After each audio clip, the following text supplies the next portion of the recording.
Hoy quiero hablarte de Soy Frankelda. Muchos ya hablaron de Frankelda como película. Yo quiero hablar de por qué nos confronta. Esta historia mexicana no solo da miedo, nos revela nuestros miedos. Para mí, esta película se puede dividir en tres ideas centrales. Uno, la realidad y la ficción funcionan como espejos. Dos, el miedo es quien decide qué historia se cuenta. Tres, la creatividad frente a la copia. Además, de una pequeña y necesaria crítica al fenómeno actual de las IAs. Y como cierre, una pequeña reflexión sobre el legado del autor, qué queda de nosotros cuando ya no estamos, y cómo una historia puede trascender una vida. Bien, en el primer eje de mi ensayo, hablo sobre la realidad y la ficción como espejos. Desde el inicio la película nos plantea que la ficción existe gracias a nosotros. Frankel describe, imagina y construye un mundo, y en ese mundo se cobra vida, ese reino de pesadillas, el Topus Terrentus, en el cual vive el príncipe de los sustos, Erneval. Influye en nuestro mundo a través del miedo. Lo que se inventa en la ficción termina afectando en la realidad.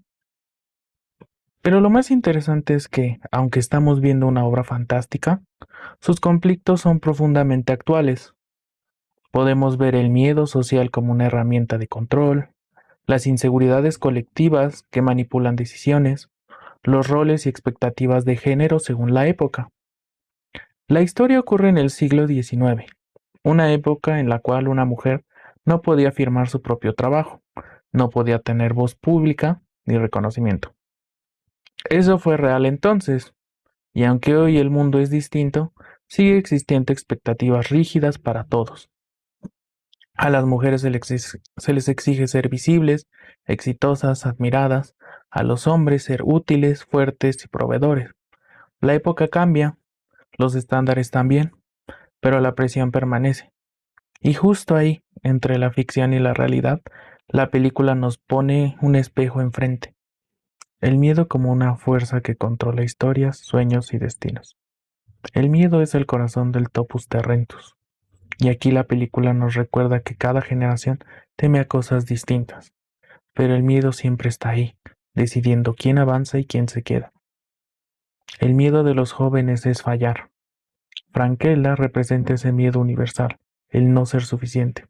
Ella quiere escribir, quiere reconocimiento, pero no por cualquiera, sino por quienes tienen poder, influencia y prestigio. Y cuando presenta su obra al editor Damastes, este ni siquiera se molesta en leerla. No es su talento, es su rol impuesto por la época. Una mujer simplemente no puede escribir. Es un rechazo por atreverse, un rechazo por existir en un lugar equivocado frente a la persona equivocada.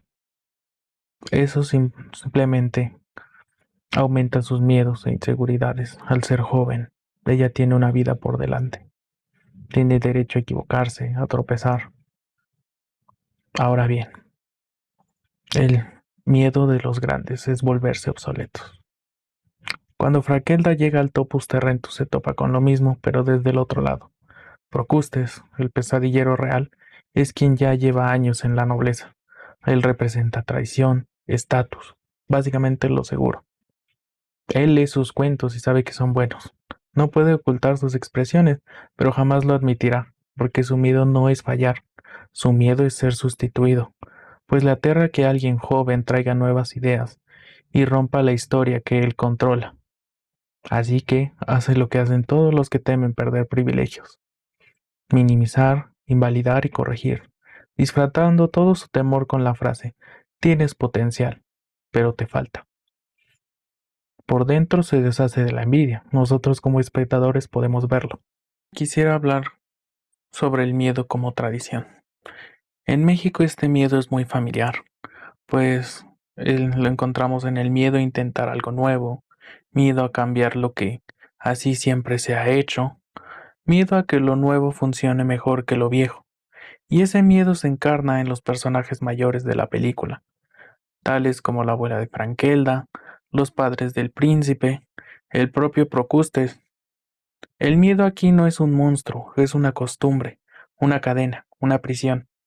Ese temor se hereda, pasa de abuelos a padres, a hijos.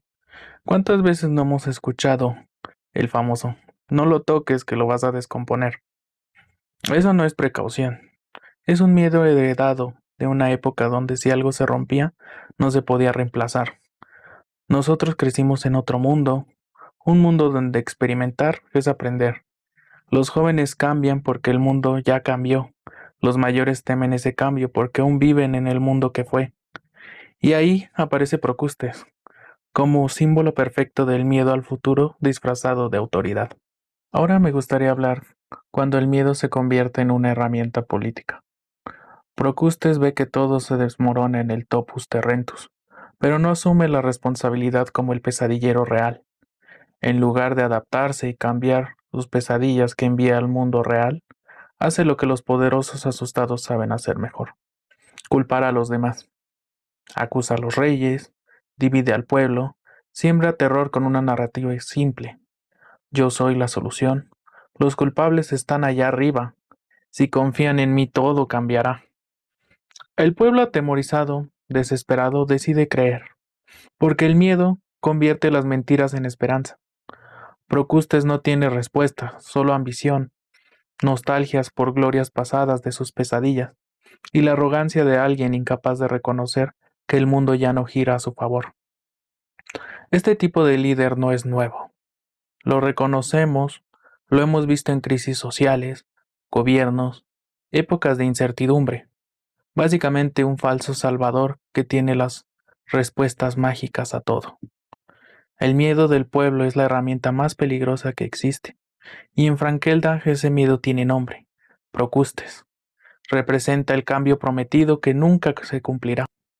Ahora bien, hay un miedo que no pertenece a los jóvenes ni a los mayores. Ese nos pertenece a todos. El miedo al olvido. Cuando Frankelda confronta a Procustes, él revela lo que no quiere aceptar. No solo teme ser obsoleto, teme a desaparecer cuando nadie recuerde su nombre. Ese miedo es milenario. Faraones construyeron pirámides, reyes buscaron guerras que perpetuaran su legado, políticos obsesionados con aparecer en los libros de historia. La película coloca ese miedo en un villano, y es un temor profundamente humano, porque nadie tiene la respuesta para una pregunta como esta: ¿qué quedará de mí cuando ya no esté? Quiero cerrar esta parte donde el miedo es el corazón del topus terrentus, porque el miedo no solo se hereda ni se aprende, también puede tomar poder. Y para explicarlo, la película hace algo brillante con la canción El Príncipe de los Sustos. A primera vista parece un número musical más, un villano simplemente cantando su plan, pero si prestamos atención, Procustes no está cantando como personaje, está cantando como un símbolo del miedo. En el número musical, él reúne a los líderes del topus, los manipula, los convence, promete un cambio que no puede sostener y los arrastra hacia un golpe de estado contra los reyes. Eso es exactamente lo que hace el miedo en la vida real. Toma fuerza, recluta pensamientos, los ordena a su favor y termina gobernando sobre nosotros. La canción no es política, es psicológica. No es un discurso, es un diagnóstico. Antes de continuar, hay que recordar una canción vital, la que Frankelda canta cuando conoce el Topus Terrentus. Yo ya había estado aquí. Esa canción representa su espacio natural, un lugar donde es libre de ser quien es. Ahí nada la limita, nada la reduce, y el mundo que inventó es más real que el real, porque no está sujeto a la época que la oprime. Pero cuando el coro de esa canción regresa más adelante, su significado se invierte por completo. Retomando el golpe de estado y la canción El Príncipe de los Sustos, vemos a Frankelda encerrada por Procustes, y entona la única estrofa que une ambas canciones: yo ya había estado aquí. Pero ahora significa otra cosa. Ya no es un mundo nuevo, es una celda construida con las voces de su abuela, el rechazo del editor Damastes, y una época que le enseñó a durar de sí misma. Procustes no crea su prisión, solo materializa los miedos que ella ya conoce. En este punto el Topus Torrentus comienza a desmoronarse, no solo porque ella está encerrada, sino porque está colapsando por dentro. Ese mundo no solo existe gracias a su gran imaginación, es el reflejo directo de su estabilidad emocional. porque cuando traemos nuestros miedos a nuestros propios mundos, ellos pueden tomar el poder, pueden dominar lo que construimos y pueden destruir aquello que imaginamos para ser libres. Y la canción Yo ya había estado aquí muestra el nacimiento luminoso de un mundo interior. La canción El príncipe de los sustos, por su parte, muestra su colapso bajo la presión del miedo.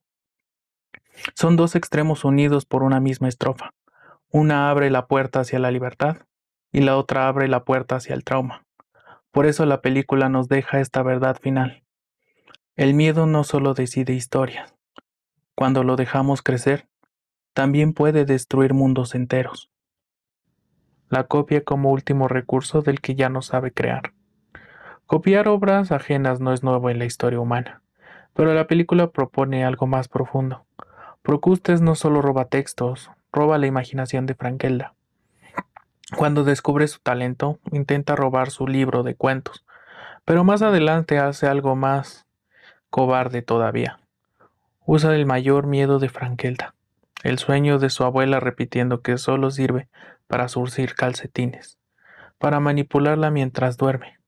Dentro de ese sueño inducido, Frankelda escribe nuevas historias, historias nacidas de su dolor, de su miedo, de su mundo interior.